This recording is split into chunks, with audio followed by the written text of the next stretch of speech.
Gildan Media presents Your Coach in a Box. Affordable, mind-enriching programs.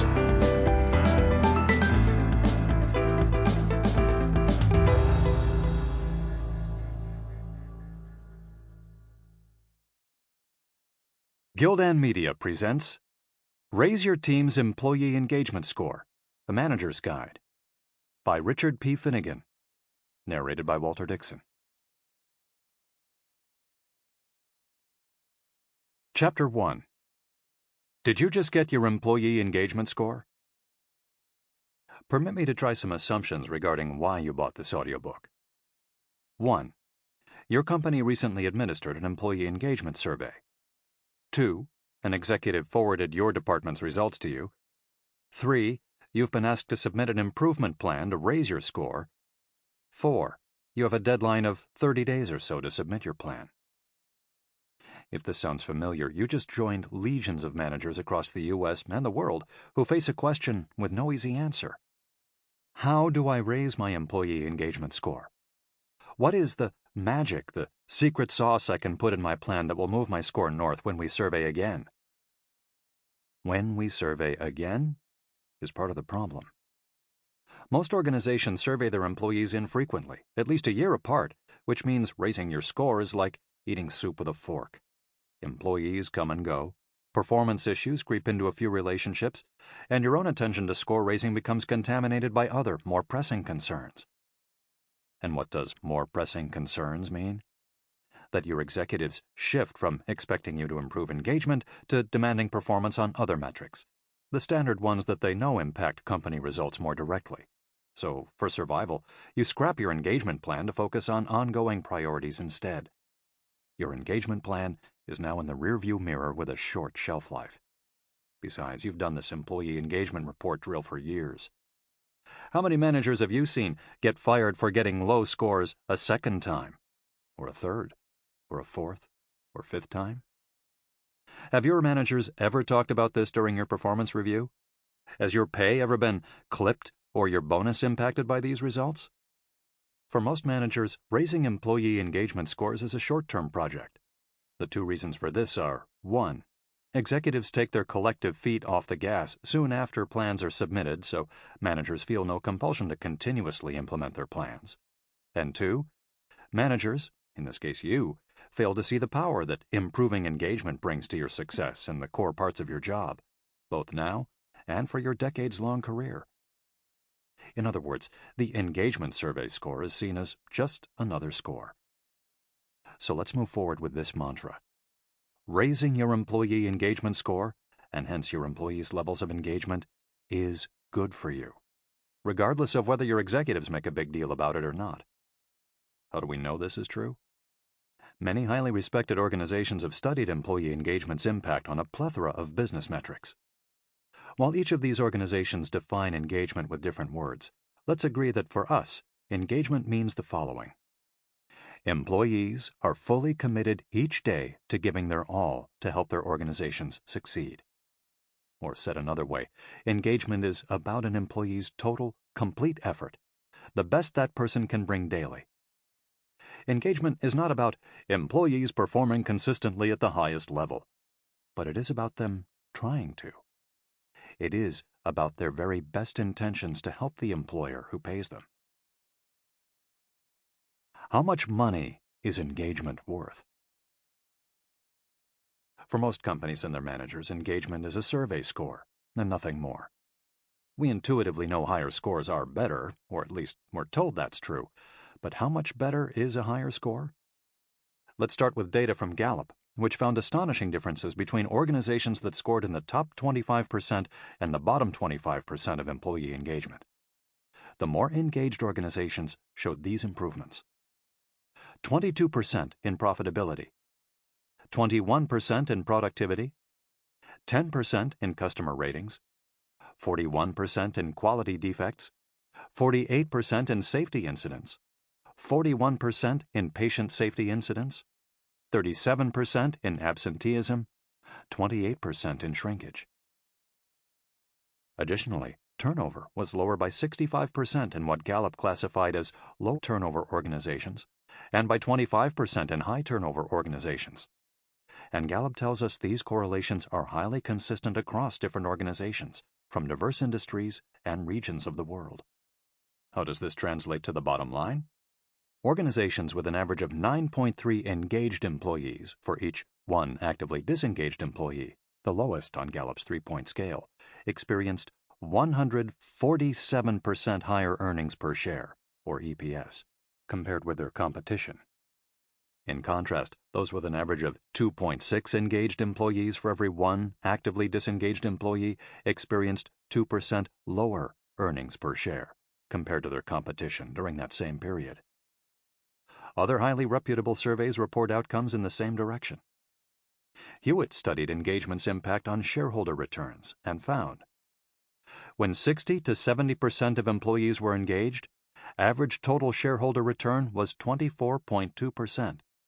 But when only 49 to 60% of employees were engaged, returns fell to 9.1%.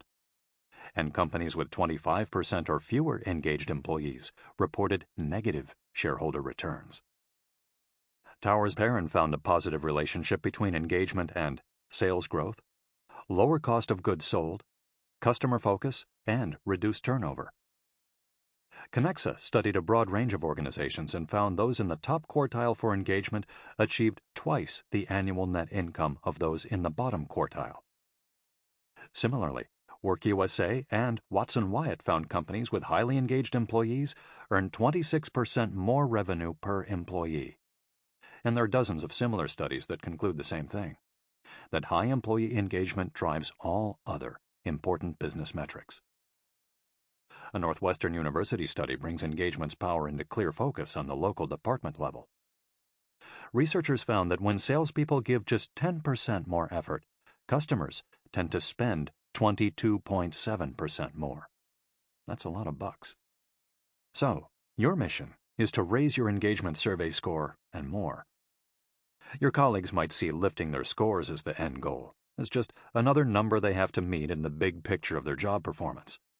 Any recognition for their effort requires the unlikely scenario that their managers compare year-to-year scores with even a small degree of accountability. But you now know an increased score means much more than that. It's an indicator of spiked productivity in the department you manage, and you know that score represents a thumbs up not only for your current performance, but also for your total career. How tall is your challenge? Until today, raising employee engagement has been a bad bet. The data behind this is again from Gallup, telling us that for the past 15 years, engagement in the U.S. has hardly budged. Deloitte rubbed salt in the wound by reporting employee engagement solutions are a fast-growing $1.53 billion market. How, you ask, can we consistently spend so much money for no results? While we know little about the composition of this vast amount of money, I suspect the top 4 cost categories are engagement surveys, exit surveys, and then more engagement surveys and more exit surveys. We've all followed the leader to hire vendors to give us data, but fumbled an important distinction. Surveys provide data, but they don't provide solutions. Instead, you must be the solution, as you'll hear next.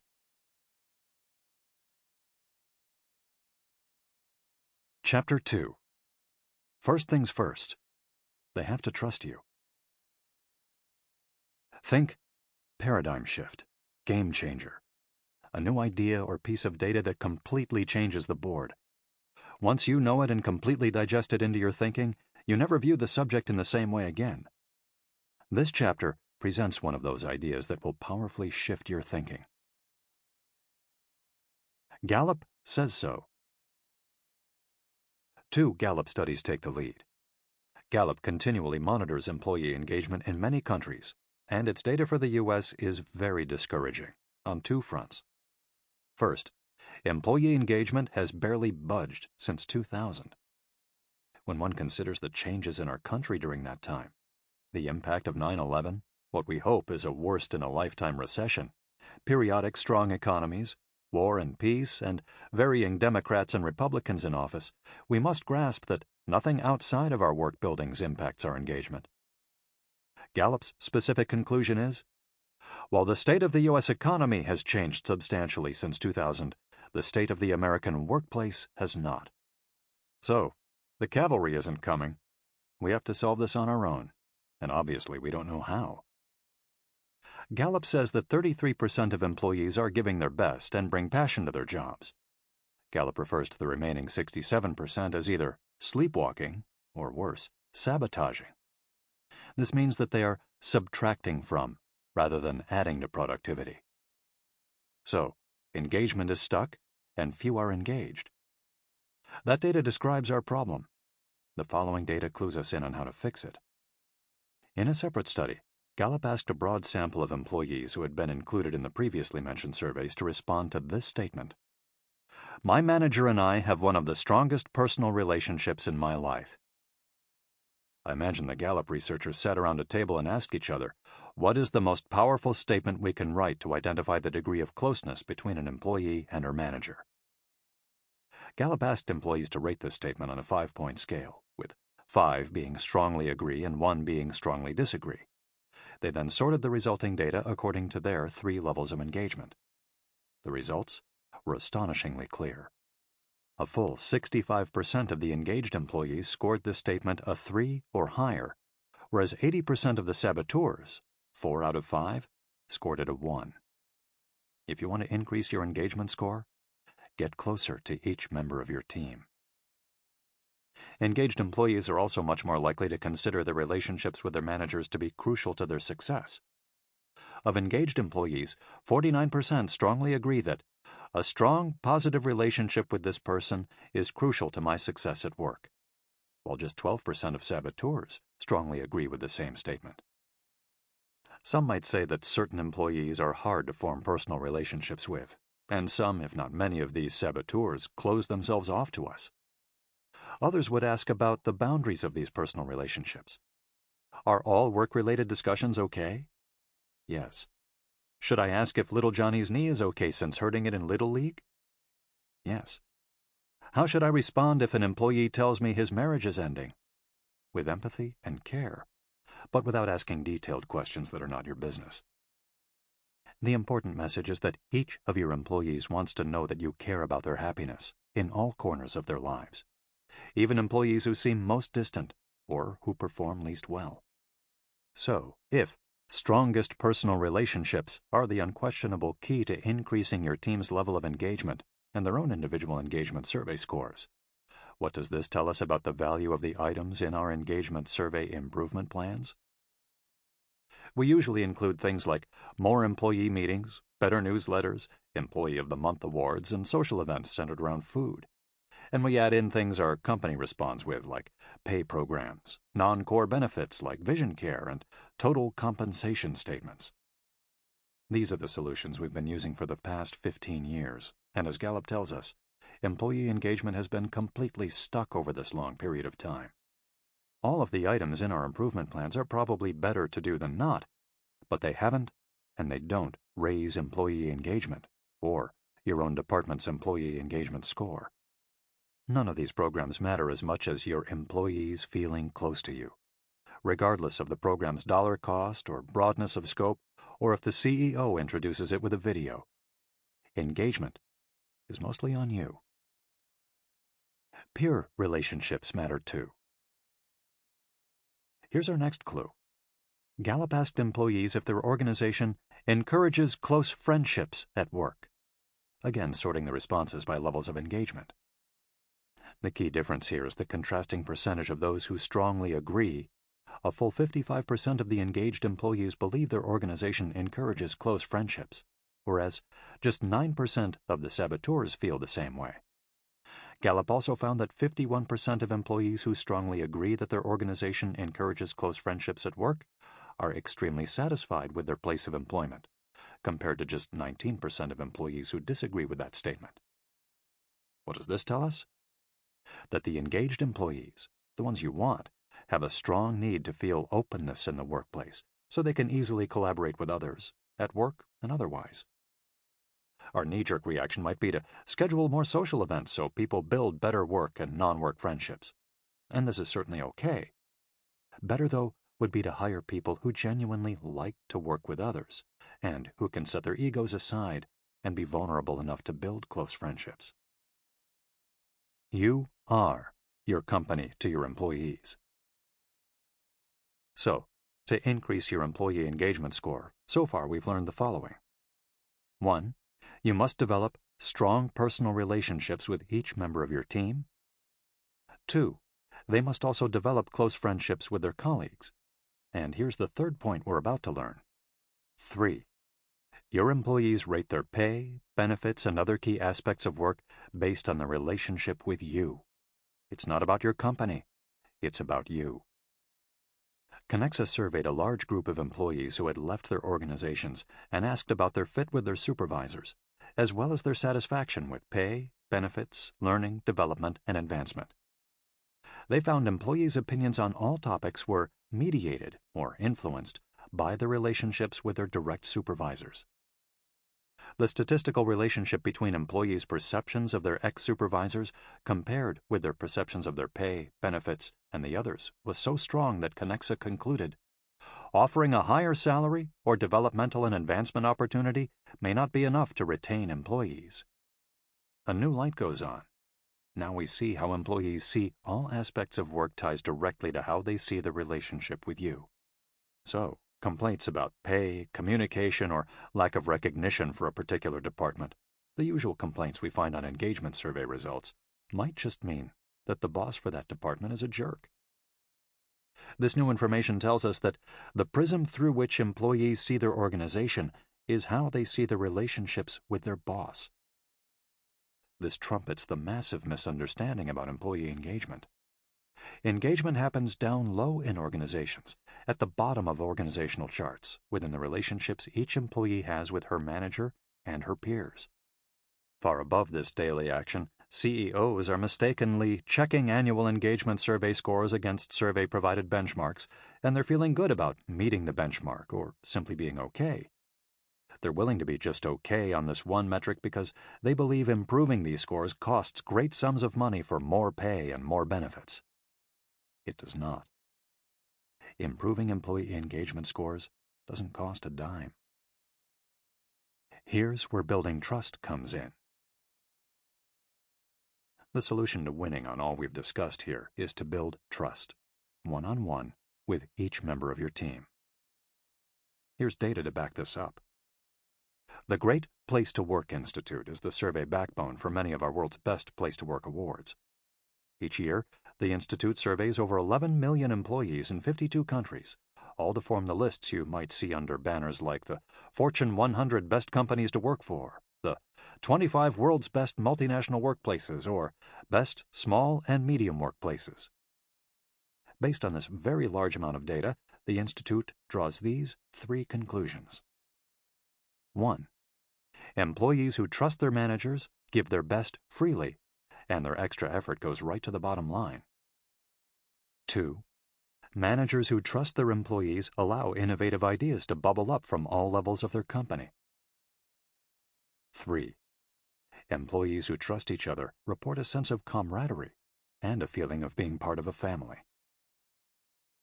Another study by the Great Place to Work Institute quantifies these results into dollars. As the data provider for Fortune's 100 Best Companies to Work For, each year the Institute compares the shareholder returns for the publicly traded companies that win a place on the list against ones that do not. The result is that the selected companies outperform the marketplace by 366%. So, companies that excel at building trust return nearly $4 more to their shareholders, their most important metric. And the Institute's measure of trust is based on how much each employee trusts his manager, not on how much employees trust top management or their organizations in general. This data is about you and your relationships with each member of your team. What actions should you take with all this data? My company studied which specific behaviors managers should apply to maximize trust, and therefore engagement and also retention, with their teams. We've compiled a list of 12 statements, and for each statement, you can score yourself. Use a scale of 1 to 10, with 10 being high and 1 being low for each behavior. If it's safe to do so, you can take out a piece of paper and do this now, or consult Figure 2.1 in the companion PDF to this audiobook. Manager Behavior Self-Rating Scale. Rate each behavior on a scale of 1 to 10. You demonstrate vulnerability, knowing it's okay to say you don't know.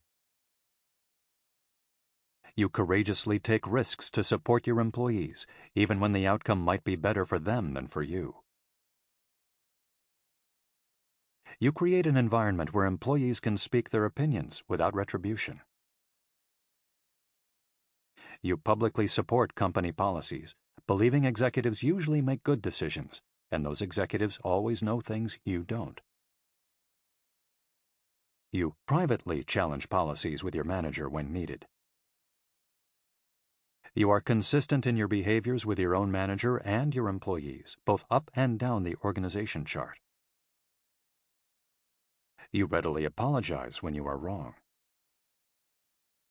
You set exceptionally clear expectations for your employees. You hold your team members accountable, but at the same time, don't micromanage them. You give employees self-confidence by recognizing what they do right. You address performance shortcomings early on, knowing peers see them first. You keep all confidential information confidential, including performance discussions with employees. When I speak to large groups of managers, I usually say this. Comparative math tells us one of you in this room is the best at building trust with your team, and one of you is the worst. The rest of you fall into a continuum somewhere in the middle. Look around the room and think about where you fit. So, where do you fit on the trust-building scale with your peer managers? Or more importantly, for building engagement, where do you fit with your team? I suggest you copy the previously mentioned 12 statements and ask 3 members of your team to score you the same way, 1 to 10. Choose 3 who you know will be truthful, who will look you in the eye and tell you what you might not want to hear. Develop a dialogue where you listen, probe, ask for examples, so you can learn which behaviors to keep and which to change. The conundrum, of course, is that they're more likely to tell you how to improve trust if they already trust you. This exercise is the first step toward improving your employee engagement score.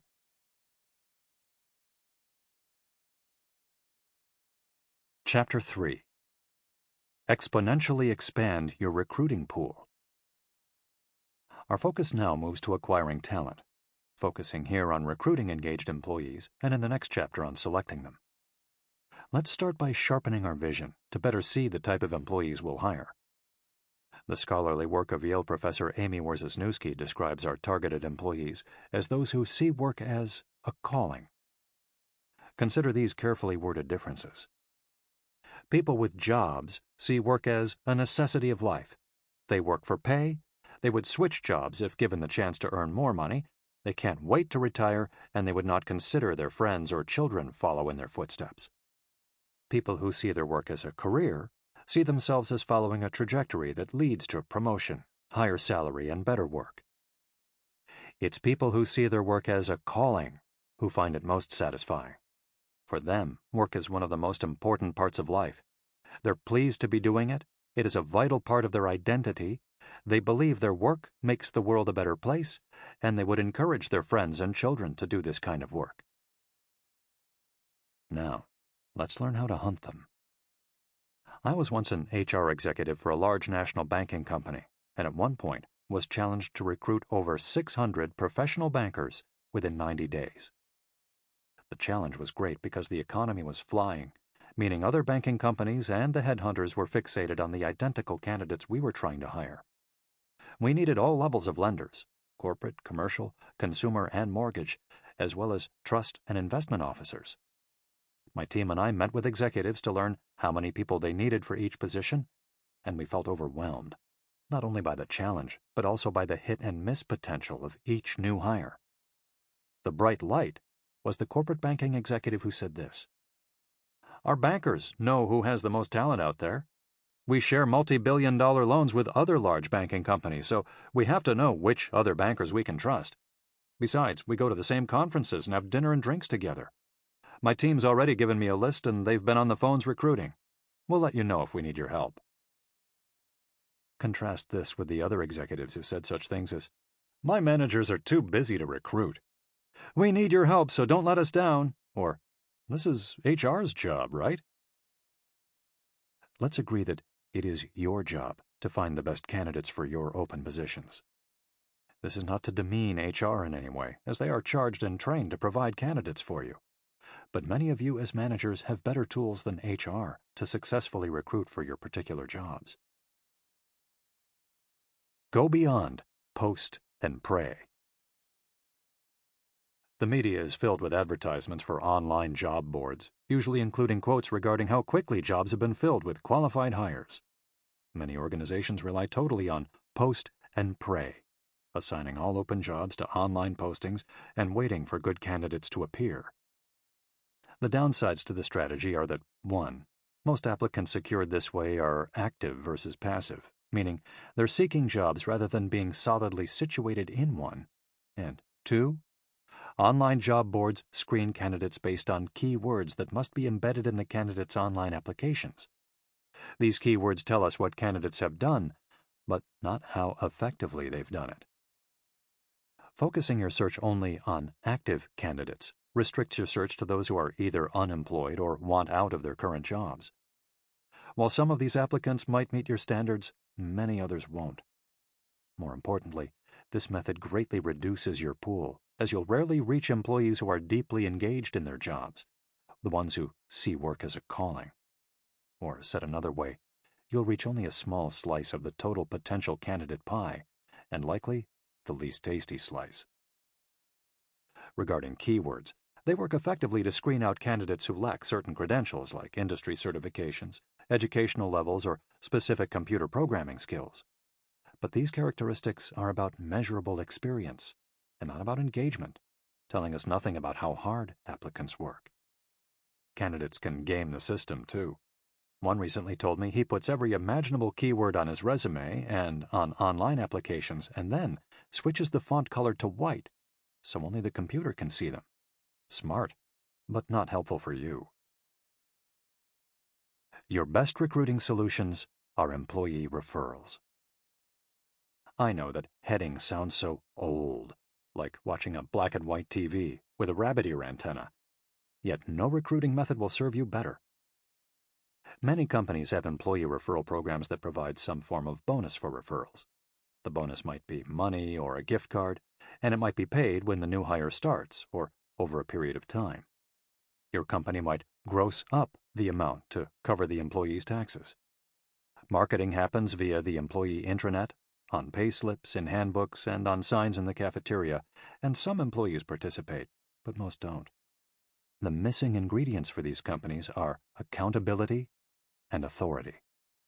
No one person is accountable for achieving a percentage of hires via referrals goal, and few HR or company execs can tell you the percentage of new hires gained from referrals. Authority is absent because no one at the top talks up these programs to make employees see them as important. Instead, most employee referral programs are implemented as purely voluntary. The message is, "We hope you do this," versus, "We expect you to do this." And that's a major difference for making employee referrals succeed. So let's make you the CEO of employee referrals for your team. And you can be the CEO even if your company doesn't have an employee referral program. Why do most referrals work harder and stay longer? Because your employees know others like themselves, whether your team sweeps floors or designs nuclear power systems. They might know non-exempt workers from school or their gyms, or they might know nuclear experts from conferences, readings, or their reputations. They won't deliberately embarrass themselves by referring someone who doesn't make them look good. They've told the referred candidates about your company and about your job, giving them unique insight into whether your opening is a right fit for them. Referrals start with a friend or acquaintance who's flattered them by inviting them to apply. How effectively referrals work will impress you. I detailed employee referral research and techniques in my previous book, Rethinking Retention in Good Times and Bad. And here's a sample. Academic research confirms that employee referrals stay longer because they enter knowing your business and seeing themselves as a good match. Sample complete. Ready to continue?